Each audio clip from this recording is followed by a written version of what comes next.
On August 17, 1943, American tanks roll into the Sicilian port of Messina. British staff cars arrive along the same shattered streets a few hours later. American flags are raised over the harbor, where many in Britain had once imagined seeing Union Jacks, and reporters cluster around the American columns as Bernard Montgomery and George Patton meet in a city each had hoped to count as a success for his own command. At the time, it looks like a quarrel over credit at the end of a hard campaign, but later memoirs and histories treat Messina as one of the moments when a personal rivalry inside the Allied camp began to press against larger strategic choices. In the months that follow, arguments about who receives scarce fuel, who is given priority for major offensives, and who is allowed to drive first into the heart of Germany unfold with Monty and Patton very much in mind. In retrospect, some critics have described that contrast as a toxic rivalry that strained the coalition and helped shape the way the war in Europe came to an end. To see why that meeting in Messina mattered so much, we need to step back and look at who these two men already were. Both men already carried reputations. Bernard Montgomery had become Britain's most prominent general after the desert victory at El Alamein, the carefully prepared set-piece battle that pushed Rommel out of Egypt and marked a turning point in the North African campaign. His method was widely described as deliberate. Build up overwhelming strength, plan in detail, then attack on his own timetable. George Patton, meanwhile, had been credited with restoring American confidence after the shock of the Kasserine Pass defeats earlier that year. He drove his units hard, demanded speed and aggression, and often argued that hesitation cost more lives than bold action. Supporters held him up as the embodiment of offensive spirit, while critics, in and out of uniform, described him as dangerously close to reckless. That summer, they came ashore in Sicily under the overall Allied commander in the theater, Dwight Eisenhower. On paper, Montgomery's 8th Army carried the main task on the eastern side of the island. The American 7th Army, newly organized under Patton, was assigned to protect the left flank and support the main advance. As the campaign unfolded, that division of roles began to blur. Montgomery's 8th Army pushed up from the southeast toward Catania and the northeastern corner of the island. Patton's 7th Army first drove west to take Palermo, then turned and moved along the northern coast toward Messina. The original plan did not envisage a race between the two, but as German resistance and difficult terrain slowed the advance in the east, comparisons between the armies became inevitable. On the morning of August 17, 1943, elements of Patton's advance guard entered Messina, using secondary roads and a series of small amphibious end runs along the coast. British and Canadian units arrived later that day. Contemporary reports and memoirs from both Allied contingents agree that Patton's troops reached the city first, and many participants recalled that pride on both sides was bruised. The capture of Messina did not change the strategic outcome since the Axis position on the island was already collapsing, but it did change perceptions. In much of the American press, Patton suddenly appeared as a commander on a level with the hero of El Alamein, and in some stories as surpassing him. Within British circles, some officers and journalists suggested that Montgomery's air of inevitability had been dented by an ally who seemed more willing to push the edges of his orders and attract attention. About a year later, the rivalry reappeared in northern France.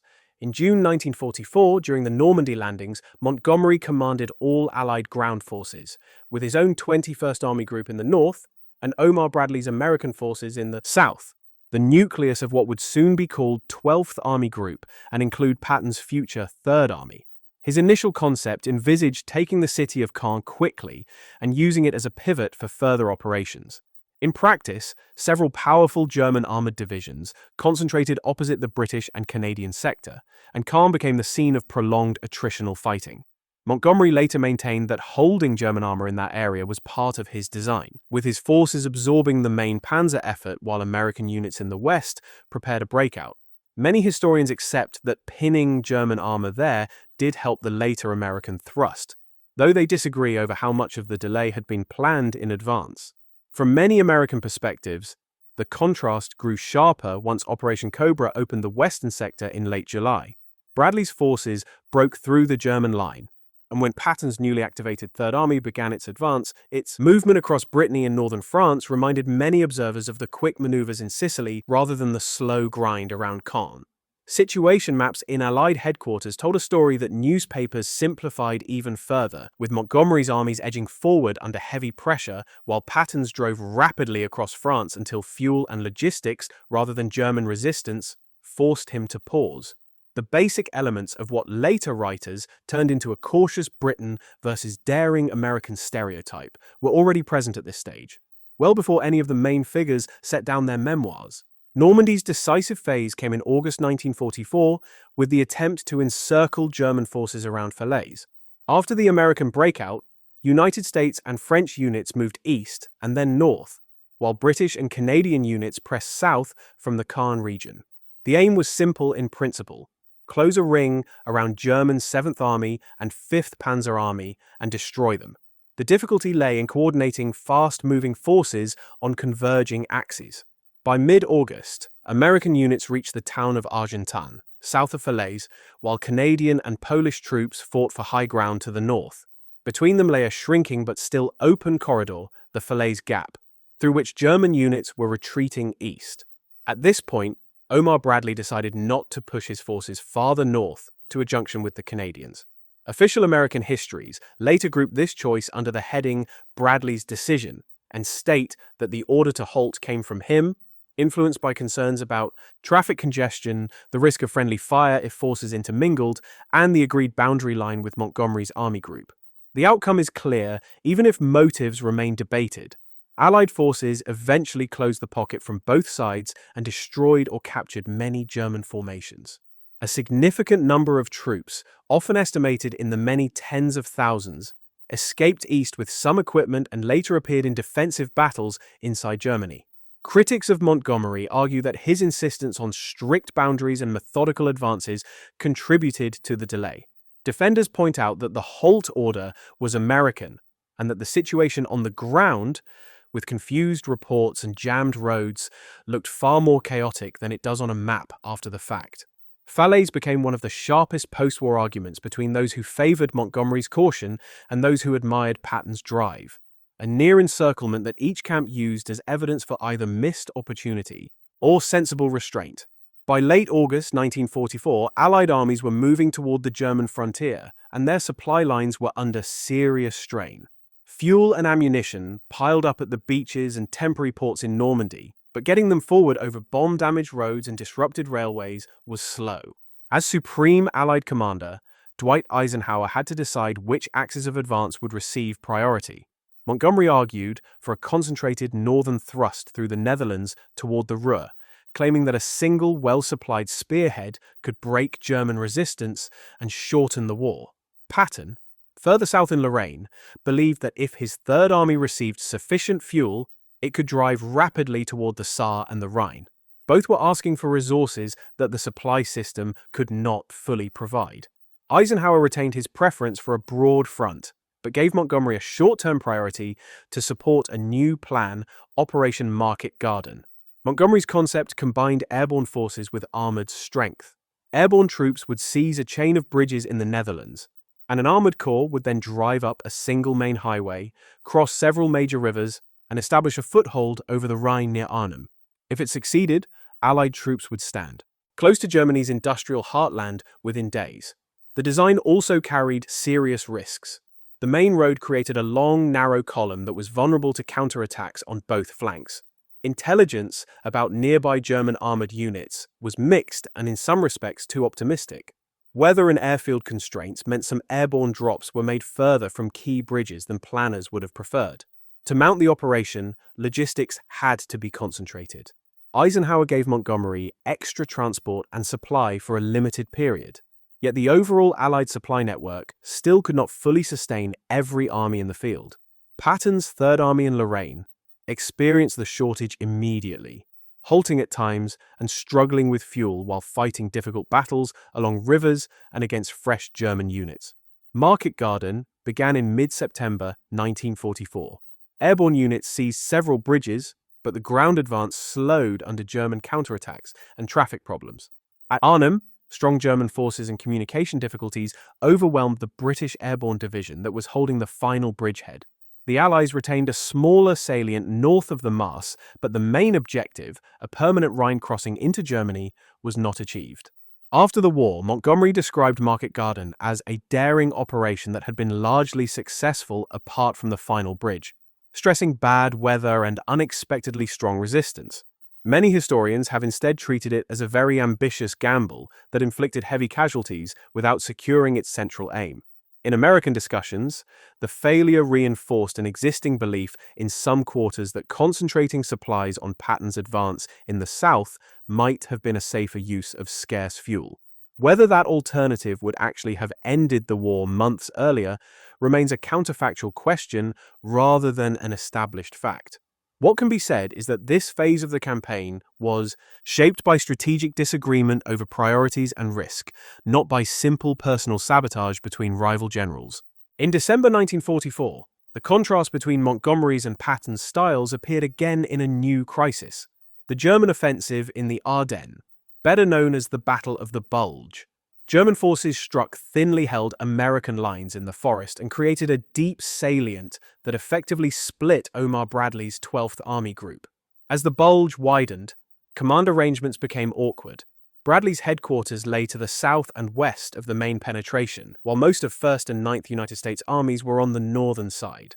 Dwight Eisenhower responded by temporarily placing those Northern American armies under Montgomery's 21st Army Group because his headquarters and communications were better positioned to direct them.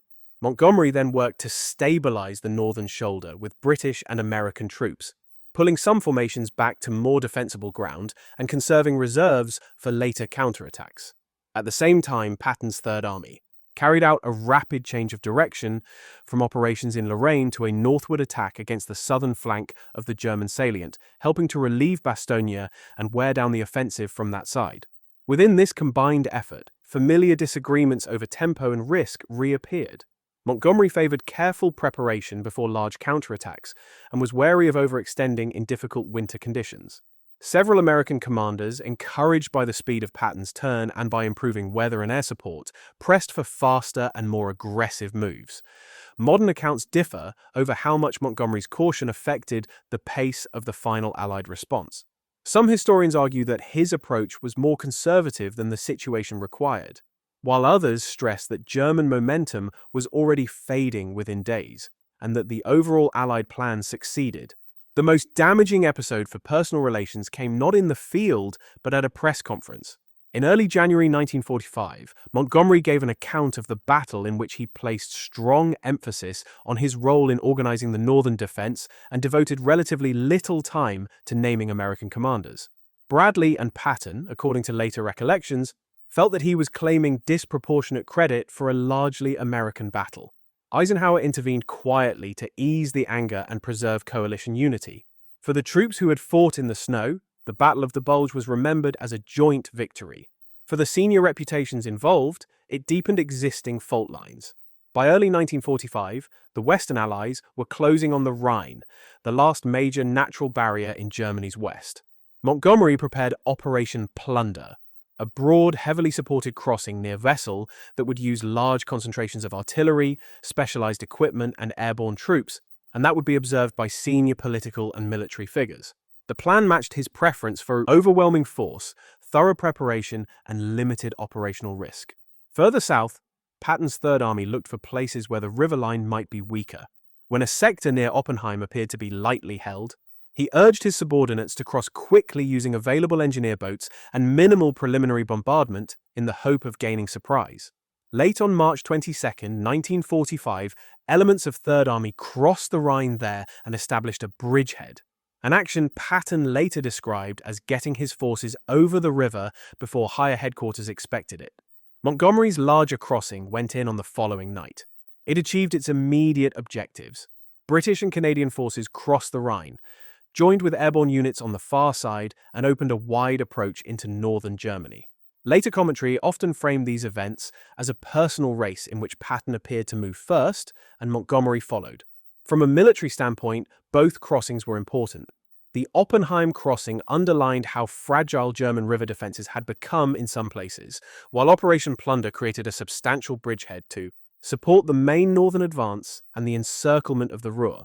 As Allied forces moved beyond the Rhine, a further strategic question returned to the foreground: whether to aim directly at Berlin.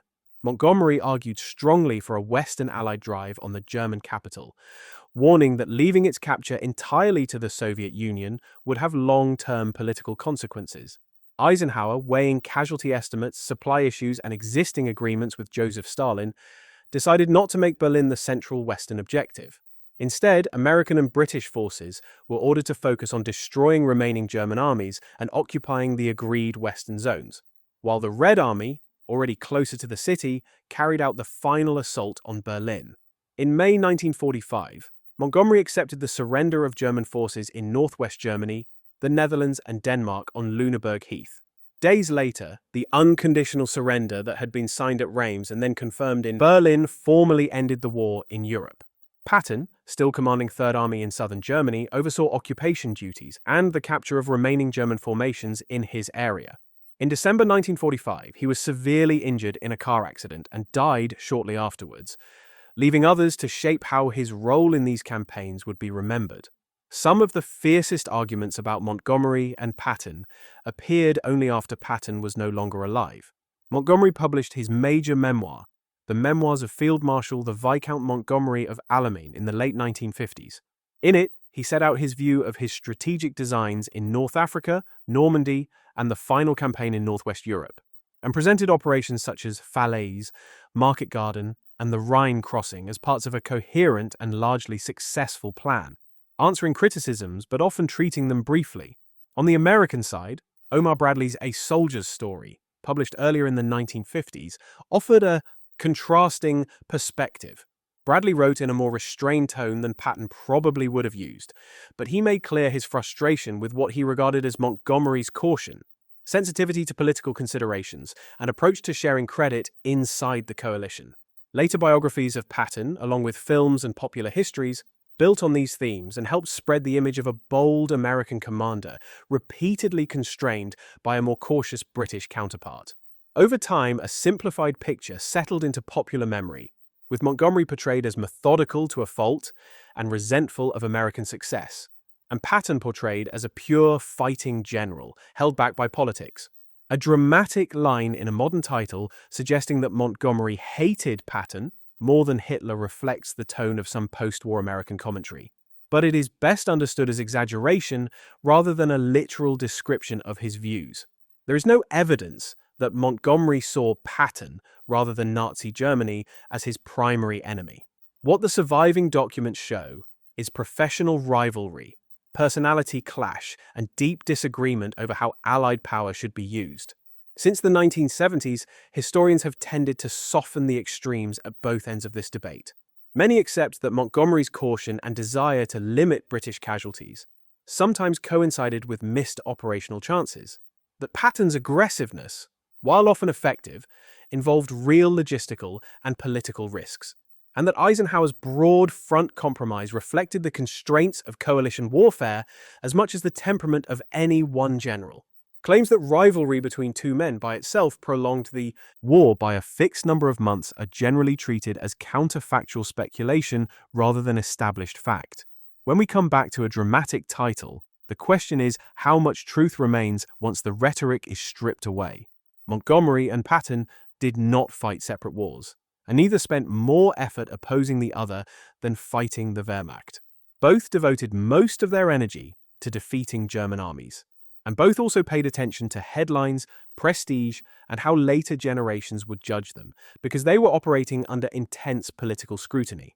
Their different approaches mattered in particular episodes. For example, in how quickly opportunities such as the Falaise pocket were exploited or allowed to narrow, in whether scarce supplies were sent to a northern venture in the Netherlands or a southern drive in Lorraine, and in how senior commanders interpreted risk during crises such as the Battle of the Bulge and the Rhine crossings. Those decisions, however, were shaped not only by ego, but by logistics, manpower, allied politics, intelligence, and the need to hold a diverse coalition together.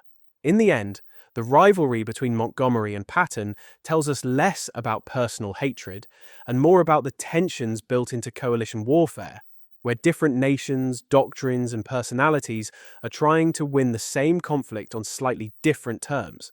That friction could sometimes be costly, and at other times could push planners to refine their ideas. The more useful question is not whether Montgomery hated Patton more than Hitler, but how senior commanders manage ambition and reputation inside an alliance where every major victory and every visible mistake is shared.